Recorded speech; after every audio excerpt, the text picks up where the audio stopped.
Hey, it's me, MLB. Here's chapter 105 of Touched. This one is titled Handsomest Boy. She really did get him super quick, didn't she? You replied with a giggle. I'm happy for her. Oh, and FYI, Bibi loved the G-string, Brian added with a cheeky giggle on the end. You blushed and glanced over at Hawks, who was still playing on the floor with Hiyoko, but was smirking at you from the corner of his eye. Can he hear our conversation? You wondered. Yeah, Hawks liked it too, you mumbled softly. Yeah, I did, Hawks called out loudly, loud enough for Brian to have heard him, and the bubbly gay burst out laughing. Ooh, tell Hawks I see him, he commented to you. Brian says he sees you, you commented to Hawks, making the winged hero chuckle. Hope you two babies had a lovely getaway, Brian commented, the suggestiveness dripping from his voice. Yeah, we did, you said softly with a smile. Yeah, we did, Hawks called out again loudly. At hearing Hawks again, Brian cackled gaily on the other end of the line. Life was good. You continued to work a few days a week at the local library, and Hiyoko had his flying lessons morning and night and was growing up very quickly. He was about 2.5 years old now, and wanted to be like Daddy when he grew up. Standing at 87 centimetres tall, with a weight of 14 kilo and a wingspan of 213 centimetres, his wings were clearly the centre of attention wherever he went.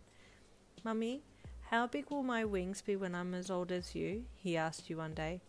Well, Nux, the doctor says that you'll be double your height and more than double your wingspan when you reach adulthood. So you'll be 174 centimetres, a little taller than Daddy, and your wingspan will be close to 8 metres at full stretch, which is going to be bigger than the wingspan of a wandering albatross. Hiyoko looked up at you with sparkling eyes, super excited by what you had just said, but at the same time having no clue what you were on about. I'll be as big as Daddy? He asked, the only part of the sentence that it actually understood. Yes, buddy, you will, you said with a chuckle, amused by his excitement. Will I be a hero like Daddy too? He asked eagerly. You can be whatever you want to be, Yoko, you replied lovingly. As long as you're happy, I'm happy. He smiled brightly and ran back to his toys. You smiled as you watched him play. Then you noticed that the bottom of his feathers were a little dirty and frayed. Yoko, have you been dragging your wings again? You asked him. He looked over his shoulder at you. No, Mummy, he said shyly. Nuggy, are you telling Mummy the truth? You pressed. They're heavy, Mummy, he replied sadly. I know, baby, but you need to hold them up, otherwise you'll damage your wings, you said gently. He nodded softly and then went back to playing. You sighed with quiet worry. I might need to talk to Hawks about strength training for his wings so he can hold them off the ground, you thought, as you continued doing what you were doing. That afternoon you had a chat to Hawks before he and Yoko went out for a fly. He's still dragging his wings occasionally, he said sadly. His outer feathers are a little damaged already.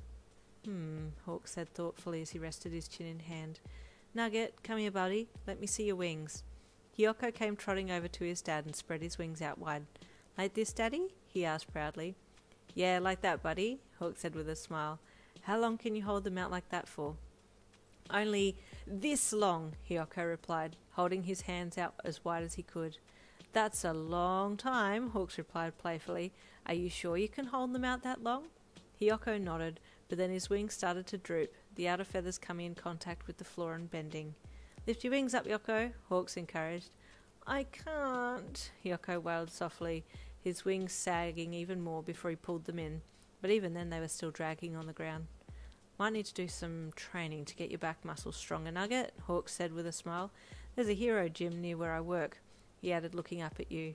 They have personal hero trainers there. Someone will be able to give us some pointers. Thanks, Daddy, you said gratefully. That would be wonderful. And so from that day forth, Hiyoko started training with his daddy twice a week. His back muscles grew stronger and stronger each passing day, and as it turned out, he was quite the gym junkie and looked forward to going there. Around age 3, he was growing into a very good-looking little boy. He had always been a cute baby, but as the baby fat started to melt away, he was showing signs of having a very nicely shaped jawline and fine features. So along with comments about his wings, he was also getting compliments on his looks. Does it make you shy when people say you're a good-looking boy? You asked him curiously one day. What does it mean, good-looking, Mummy? He asked inquisitively. It means you're nice to look at, you replied, simplifying it as much as possible. Oh, he said, thinking a bit. Like Uncle Bry and Uncle Anthony and Daddy? Do you think they're nice to look at? You asked, slightly intrigued by his reply. Yes, he replied. I like looking at everyone. Well, people think you're nice to look at too, you said with a smile. I'll tell that to people too then, he said happily, before turning and wandering off. You smiled, then went back to cleaning up. A few days later you went out shopping with Hiyoko when an older lady stopped you to compliment him. What a handsome little one, she said in her wobbly old lady voice as she reached out and pinched his cheeks. Very good looking. Hiyoko's eyes brightened and he smiled at her. Good looking to you too, he said happily, and I like your bubbly skin. You nearly died with embarrassment, but the elderly lady found it very amusing and burst out laughing.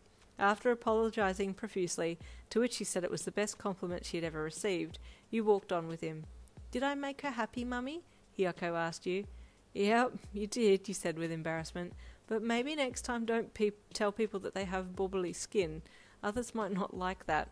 So I just say it to that lady then? Hiyoko asked. Yep, only to her, you replied with a smile. Later that night, Hiyoko was being difficult with his food, and you couldn't get him to eat his peas. Come on, Hiyoko, you need to eat your peas, she pleaded. If you want to grow up big and strong, you need to eat them.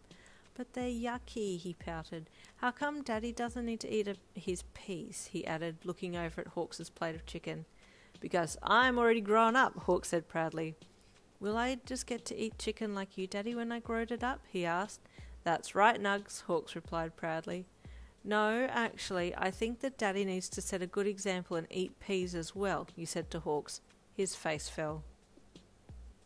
And there is the end of chapter 105. Stay tuned for chapter 106.